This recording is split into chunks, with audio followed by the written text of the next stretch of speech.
Book did you read about Kahuna? It was definitely one of the first books I read, if not the first book.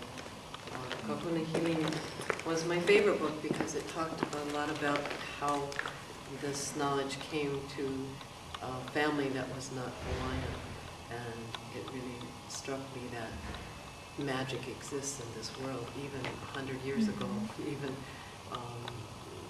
places as far away from Hawaii as the Gobi Desert.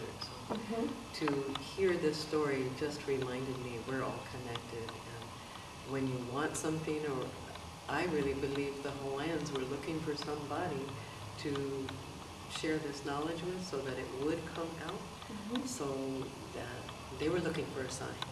Because when Serge's father found this bracelet and showed it to his superiors back in England, they immediately knew this was something special.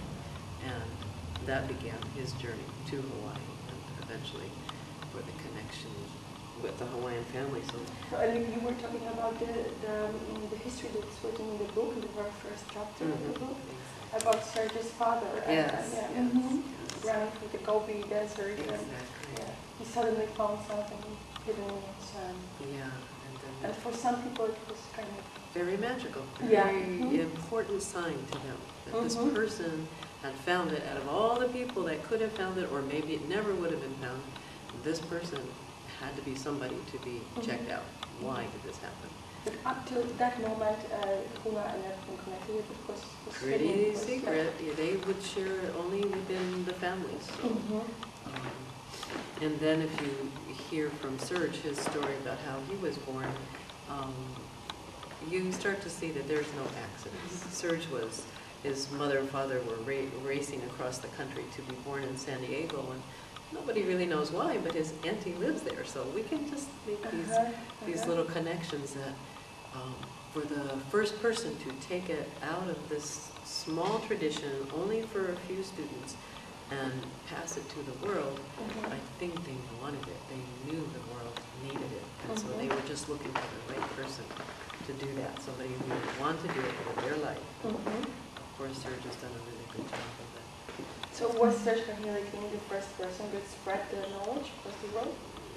From his family's lineage, yes. Now there was already another teacher of Huna who learned from a different way, and came pretty close in many aspects of the tradition that Serge learned, and did a lot of work from dreams, and he has a great following too. A lot of people have been helped from what he's done. And that's really the measure, as I'm learning from more and more Hawaiians. There are people who are angry with the Western world for taking parts of their culture, and there are people who are happy because it's helping the world. So it's, you know, it's just a question of which Hawaiians you want to listen to, because I like to listen to the ones who have the love in their heart and have the goodness of all people in mind when they think about their culture and what is it for. What is it that we really own in life? So the Hawaiians that I know are very happy to share the powers and the healings with others, because they know it's useful. They know they've been given a jewel.